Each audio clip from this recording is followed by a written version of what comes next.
Hello students, today's class for class 11th chapter 9 कर रहे हैं हम। एक्सरसाइज 9.2 सीक्वेंट एंड सीरीज पे बेस्ड है। फर्स्ट 4 हम क्वेश्चंस कर चुके हैं और ये 10th क्लास पे ही ऑलमोस्ट बेस्ड है पूरी एक्सरसाइज। और मैंने 10th क्लास के ही 2 फॉर्मूले रिकॉल करवाए थे इन द प्रीवियस लेक्चर, और इस लेक्चर में भी बता रही हूँ मैं कि if in an AP, if A is first term, D is common difference, N is number of terms, then AN is equal to A plus N minus 1 into D.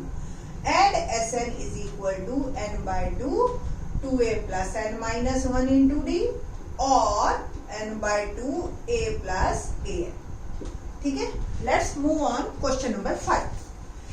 In an AP, if pth term is 1 by q and qth term is 1 by q, prove that sum of first pq terms is 1 by 2 pq plus 1. ये मेरे को prove करना है spq, n की जगह pq डाल के, where p is not equal to q. ये उन्होंने हमें क्लियर कर दिया। ठीक है, now let's start solution. pth term यानी कि ap is 1 by q. जब an का फॉर्मूला ये है तो ap का क्या बना, a plus p minus 1 into d is equal to 1 by q. aq is 1 by p यानी कि a plus q minus 1 into d is 1 by q. ये 2 टर्म आ गई। और 10th क्लास में जैसे हम एलिमिनेशन मेथड से a और d फाइंड आउट करते थे, वैसे ही हम फाइंड आउट करेंगे a और d की value in terms of p and q। ठीक है, तो let's start solving these two equations by elimination method.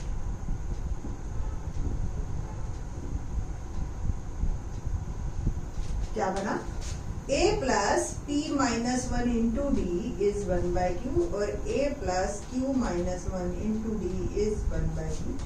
Subtract किया मैंने क्योंकि a के कोफिशिएंट ऑलरेडी a सेम है, और d कॉमन क्या आ गया, p माइनस 1 और minus q plus 1 is equal to 1 by q minus 1 by. थोड़ा सा और सॉल्व करते हैं, 1 से 1 कैंसिल हो गया, p माइनस क्यू, और यहाँ एलसीएम आ गया p q p minus q. देख रहे हैं आप, so d is equal to p minus q upon p q, और ये भी है p माइनस क्यू नीचे जाएगा और ये कैंसिल हो जाएंगे। तो d की वैल्यू मेरी आ गई 1 upon p q. Put the value of d q, value of d in equation 1। तो इक्वेशन 1 है a plus p minus 1 into d is equal to 1 by q. ठीक है जी, और a की वैल्यू मैंने फाइंड आउट करनी है, d की वैल्यू मैंने डाल दी 1 upon p q is equal to 1 by q. तो a आ गया मेरा 1 अपॉन क्यू, ये सारी टर्म मैं उठा के उधर लेके जा रही हूँ माइनस में p। ठीक है, एलसीएम लिया मैंने पी क्यू, इससे डिवाइड किया p आया, और इससे डिवाइड किया 1 आया, माइनस है तो साइन चेंज हो जाएंगे, p से p cancel, 1 upon p। a की वैल्यू आ गई 1 अपॉन पी क्यू, d भी आ गया 1 अपॉन पी क्यू। हमें निकालना है sum of first P Q terms. ठीक है जी, तो एस पी क्यू, पहले एस एन का फॉर्मूला लिख लेते हैं। We know that S N equal to N by 2 2a plus N minus 1 into D. तो एस पी क्यू क्या होगा, पी क्यू बाई 2, ए की वैल्यू क्या है 1 अपॉन पी क्यू, और एन पी क्यू माइनस 1, और डी की वैल्यू भी 1 अपॉन पी क्यू बाई 2, और इसमें एलसीएम ले ले पी क्यू, तो ये 2 प्लस पी क्यू माइनस 1। ठीक है जी, दोनों के नीचे ये सेम, तो क्या आया पी क्यू बाई 2 इनटू में 1 plus p q upon p q, ये कैंसिल हो गया, और 1 plus p q upon 2 is my answer. और थोड़ा सा रिफाइंड फॉर्म में लिख लो 1 बाई 2 पी क्यू प्लस, मतलब both are the correct one. ठीक है, कोई प्रॉब्लम नहीं आनी चाहिए इस क्वेश्चन में। क्वेश्चन नंबर 6 करते हैं।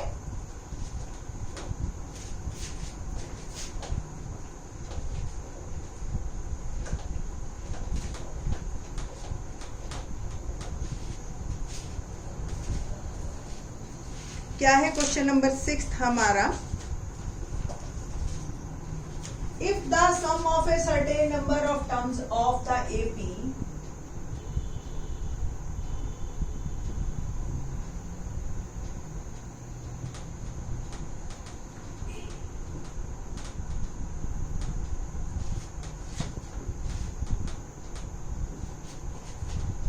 एपी क्या है 25, 22, 19 एंड सो ऑन इज 116, यानी कि सम दे रखा है आपको। Find the last term. Last term तो हमें तब पता चलेगी जब हमें टोटल नंबर ऑफ टर्म्स पता हो, है ना। तो इस एपी के अकॉर्डिंग हमें क्या दे रखा है, ए दे रखा है 25, डी हम फाइंड आउट कर लेंगे, a2 minus a1 that is 22 minus 25 minus 3, और हमें SN भी दे रखा है 116, तो हम N निकाल सकते हैं। N निकाल लेंगे तो AN भी निकाल लेंगे, क्योंकि AN वाला फार्मूला यहाँ लगेगा नहीं, क्योंकि हमें N भी नहीं पता। तो SN का जो फॉर्मूला है क्या होता है, n/2 2a plus n minus 1 into D.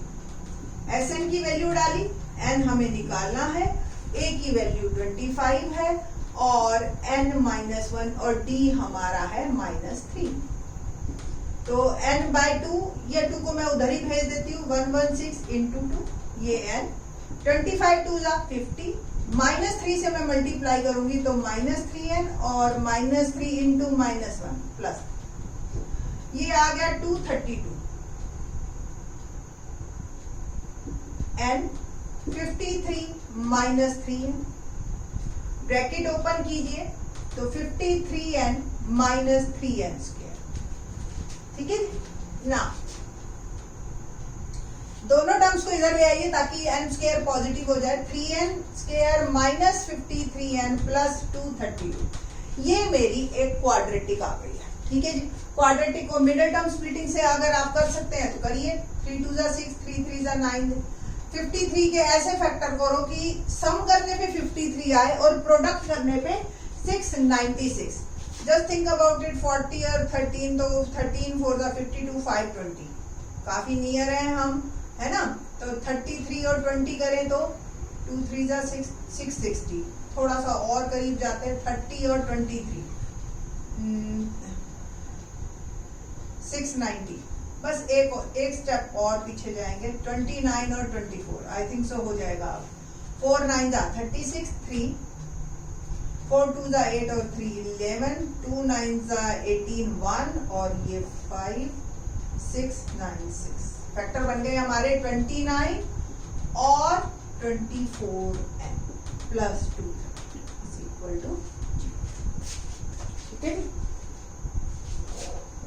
n common, 3n minus 29 और इसमें से आपका 8 कॉमन निकल जाएगा, है ना। तो 8 में से ये गया 3n और ये आ गया 8 से इसको डिवाइड कीजिए तो 8 2 जा 16 और 8 9 जा 72 is equal to 0। 3n minus 29 और n minus 8 is equal to 0। तो आइदर किन्हीं भी दो टर्म्स का प्रोडक्ट अगर 0 है तो either this equal to 0, n की वैल्यू आ गई 29/3 और n माइनस 8 0, n की वैल्यू। अब दो आंसर्स हैं, देखो इससे प्रीवियस लेक्चर में भी दो आंसर आए थे, दोनों करेक्ट थे, बट यहाँ अब दोनों करेक्ट नहीं है। रीजन क्या है, n जो है बिलोंग्स टू नेचुरल नंबर है।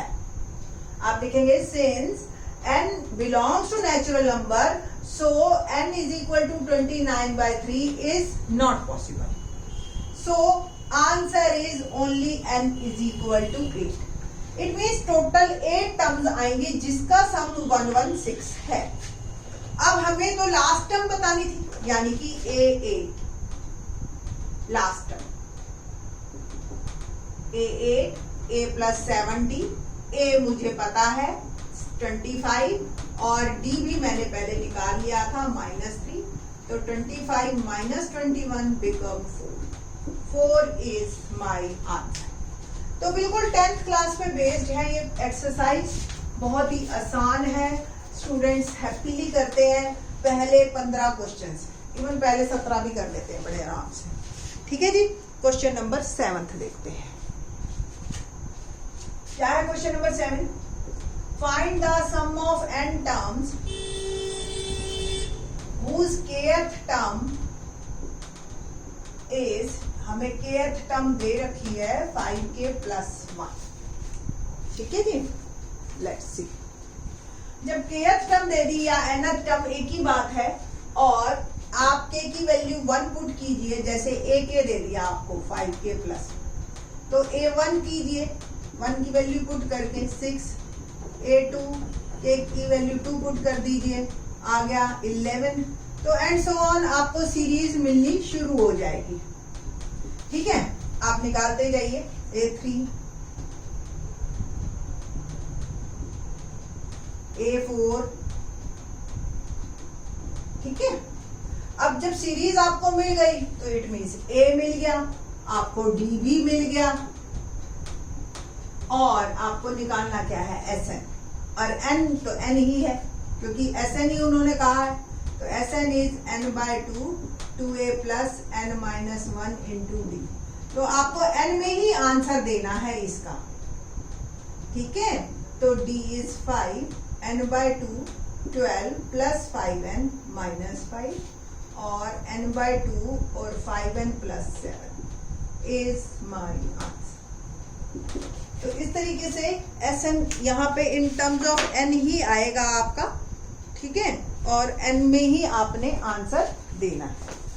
क्वेश्चन नंबर 8 देखते हैं। अगर kth टर्म दे रखी है या nth टर्म दे रखी है और आपको Sn निकालना है।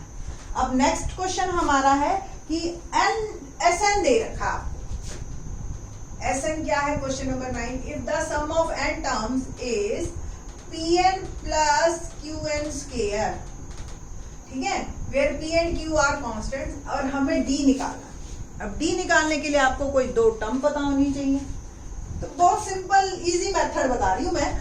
सो मेनी मेथड्स, आप अलग अलग बुक देखोगे, बड़े कॉम्प्लिकेटेड मेथड भी दे रखे हैं। an निकालो, an इज Sn माइनस 1, फिर an से फिर an माइनस 1 निकालो, फिर d is an minus such a long method. आप बिल्कुल सिंपल मेथड पे जाइए। क्या है? n की वैल्यू 1 डाला, S1 A1 एक ही बात है, P प्लस सिंपल, S2 यानी कि दो टर्म्स का सम A1 प्लस A2, P की वैल्यू 2 डाला, ओके, 2P प्लस 4। ना दो टर्म आ गई S2, तो A2 क्या होगा? S2 माइनस S1, इसमें से ये सब्ट्रैक्ट करोगे आप तो A2 निकल जाएगा।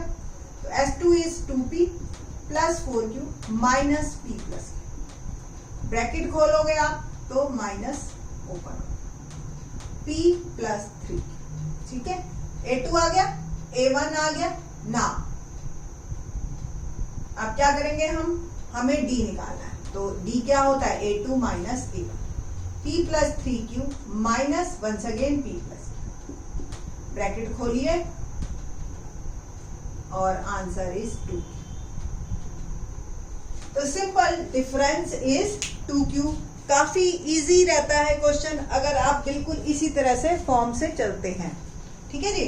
तो काफी इंटरेस्टिंग क्वेश्चन है, बच्चों को इजी लगते हैं ये क्वेश्चन। बाकी के question in the next lecture.